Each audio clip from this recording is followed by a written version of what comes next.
Ok, então vamos para a última pergunta que a gente preparou, que é para a gente concluir mesmo o debate de hoje. A gente gostaria de saber quais perguntas um artista, na verdade um estudante artista, deve fazer a si mesmo. Uma sugestão de perguntas que um artista deveria fazer a si mesmo. Essa é quase Marília Gabriela. Eu diria assim que esta não. Esta particularmente, quais as perguntas? Não é uma boa pergunta. Quem fala? Que perguntas? Quer começar? Tudo faz. Vai. Acho que fui eu que comecei na última vez, né? Não, fui eu que comecei. Ah, é? Que perguntas um artista deveria... você não deveria fazer essa pergunta.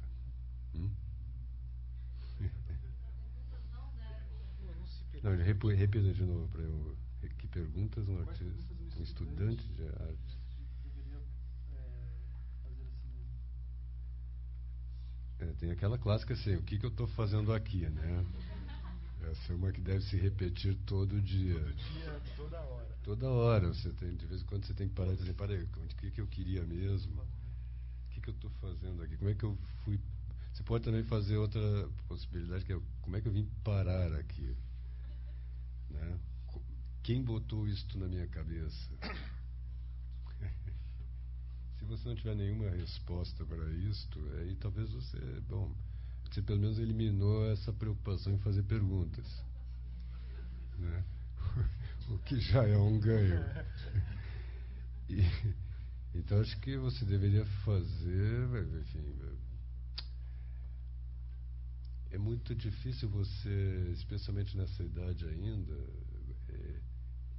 querer encontrar já um caminho. Acho que a primeira coisa assim, não é hora de encontrar um caminho, é hora de encontrar terrenos. Você está entendendo? Também tem uma certa... Hoje em dia as pessoas se sentem muito obrigadas a serem geniais aos 20, 22 anos. Isso começou na década de 60, Nelson Rodrigues falava muito sobre isso. Ficava puto com essa história que o jovem tem sempre razão, o jovem... Mas o jovem, dizia ele, aos 18 anos um homem não sabe apertar a mão, dizer bom dia para uma mulher. Cara, não sabe, vocês pensam que sabe, vocês dizem bom dia. Não, mas eu digo, pois é, o Nelson tinha razão. Então eu acho que é isso que a gente falava um pouco da absorção e do diálogo. Eu acho que é momento mesmo de absorver, mas absorver de forma prática também, porque trata-se de artistas. Você está exercitando aqui, é como se você estivesse conformando uma identidade, porque você vive você vive num ambiente cultural que você poderia qualificar de pós-apocalíptico. Não sobrou mais nada, tá entendendo? Você está vivendo tudo muito vazio e fragmentário. Então acho que a nossa função como artistas mesmo é exatamente responder a isto artisticamente, né? Não estou dizendo que ninguém faz isso, pelo contrário, eu acho que os grandes artistas estão todos fazendo isso aí. Ou seja, a tua resposta você não tem que fazer perguntas, você tem que um dia começar a responder. Quem faz pergunta é a vida. Você está entendendo? E a tua arte é uma resposta a isso, é uma condição econômica, cultural, porque hoje em dia, por exemplo, por que a carreira de magistério artístico quase desaparece? Porque não tem mais a figura que corresponderia a isso hoje. A maioria dos artistas tem uma trajetória acadêmica, mas a grande maioria, pelo menos no Brasil, né? Sobretudo os mais jovens. Então ela está desaparecendo por quê? Porque não tem mais essa figura aí que vai ter estudado, por exemplo, intelectualmente muito, mas nunca vai ter entrado no âmbito especificamente da universidade. Está desaparecendo mesmo. Os artistas, eles têm projetos dentro da universidade. Isso é bom, mas o perigo é o perigo do paper, né? O que você falava antes. O perigo é você começar a produzir conhecimento. Você está entendendo? E não, de fato, tornar-se conhecimento. Conhecimento, para Aristóteles, conhecer é ser, é a mesma coisa. Ser e conhecer equivale à mesma coisa. Então, você só conhece aquilo que você também é. daquilo que você conhece. O resto você tem informação. Você está entendendo? Então eu acho que isto aí é fundamental, é você perceber que você é o agente da sua formação e que esta formação também, no caso dos artistas, é uma conformação, até física. Quer dizer, você não pode, por exemplo, treinar para Butô e sei, o realismo junto, não dá para fazer, porque são coisas contraditórias. Você vai ter que escolher, meu filho. Quero fazer uma terceira coisa, tá, mas então produz aí procedimentos técnicos que te permitam fazer o que você está concebendo. E é aí que ao longo das décadas você vai chegar a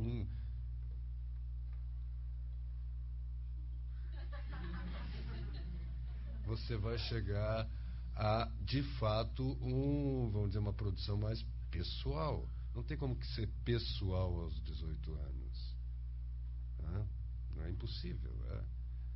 Então você se interessa por coisas com as quais você vai romper para depois retornar a elas 5 anos depois. E esta é a formação do artista. Mas pelo próprio conceito que, por exemplo, o Ferraz falou dessa questão do eu. Como que será que a gente pode ter esse tipo de visão, sendo que para a pessoa que é o eu, ela é aquilo naquele momento? Mas assim, é que... Quase não existe. Como? Quase não existe. Como assim? Eu? Não era isso que eu estava falando. Eu estava dizendo o seguinte, ó. É todo um argumento articulado em cima de uma maturidade, de uma coerência que só será alcançada depois de um tempo pré-estabelecido pela sua experiência de vida. Sim, como as maçãs, as bananas, também são assim. Você já viu bananeira dar banana quando está crescendo? Não dá. Ela tem que primeiro estar madura para dar banana. E assim somos nós, do ponto de vista poético também. E existencial. O problema é que as pessoas confundem a expressão de uma subjetividade que é individualizada assim.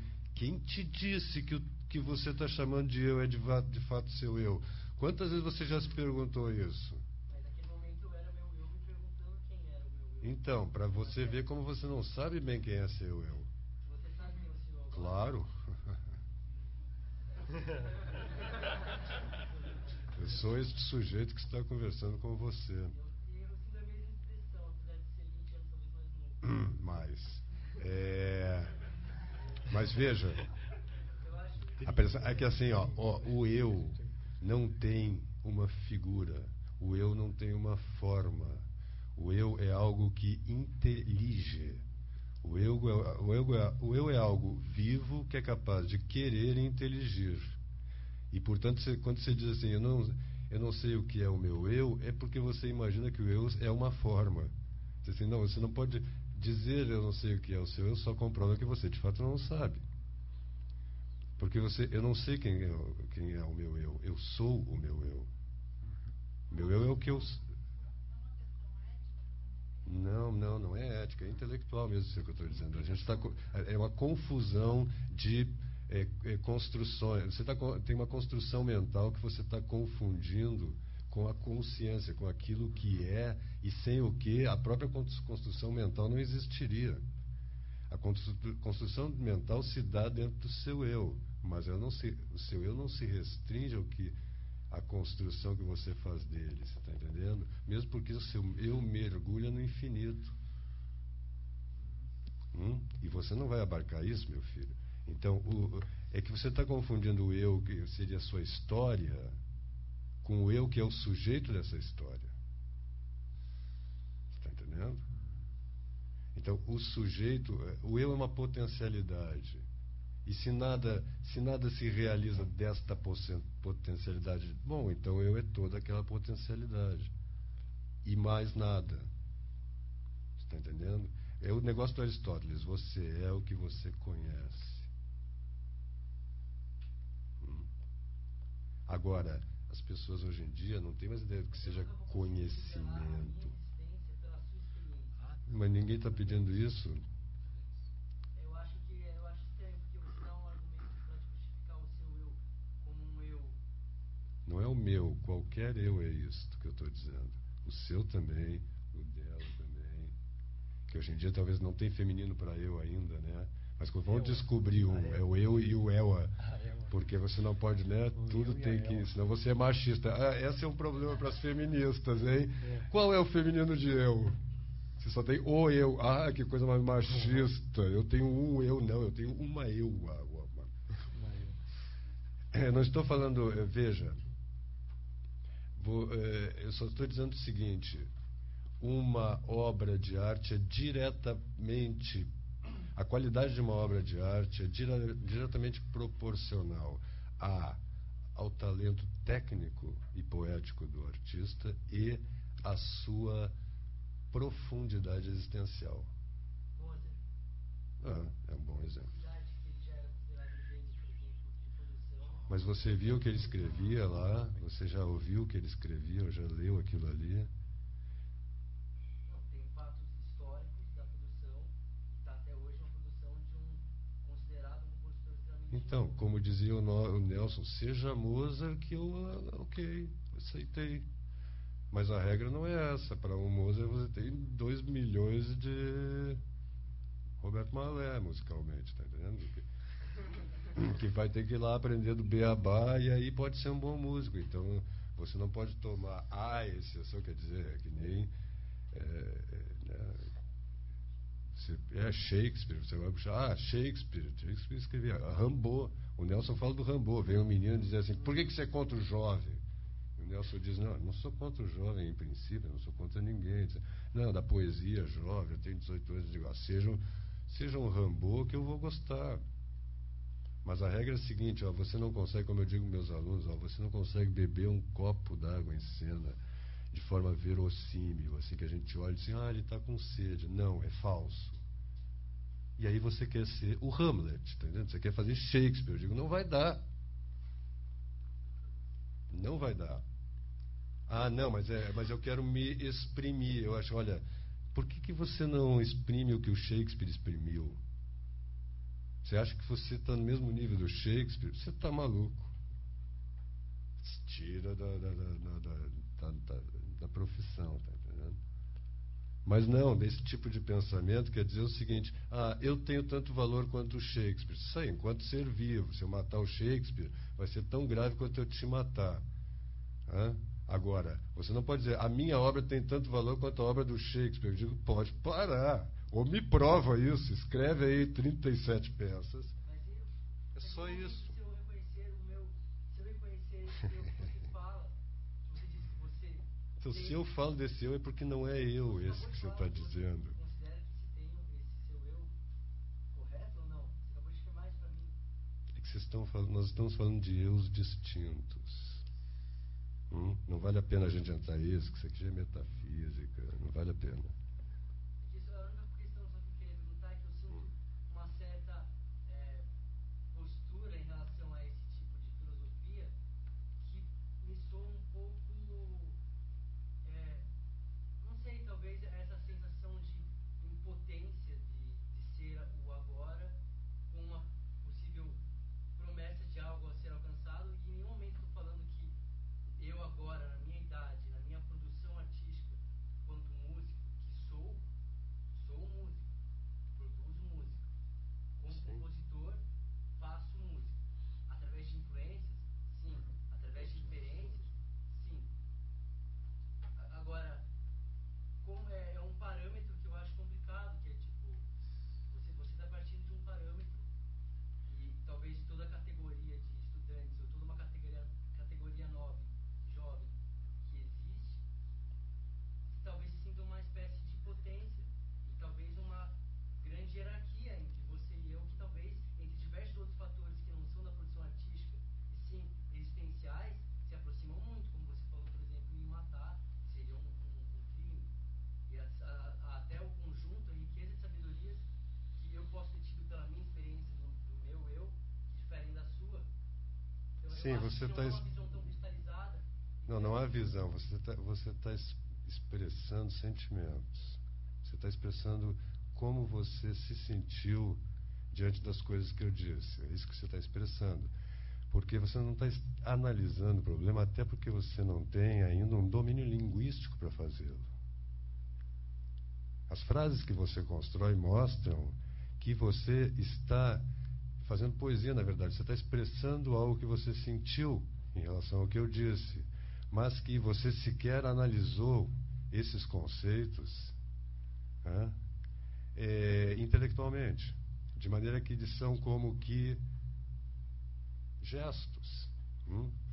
Então, o que você está dizendo prova o que eu estou dizendo. Assim, é necessário que você, se você quiser falar de conhecimento em poesia, em arte, você tem que começar a entender a diferença entre perceber um objeto e projetar sobre este objeto sentimentos, emoções, gostos e formas, e mesmo formas artísticas.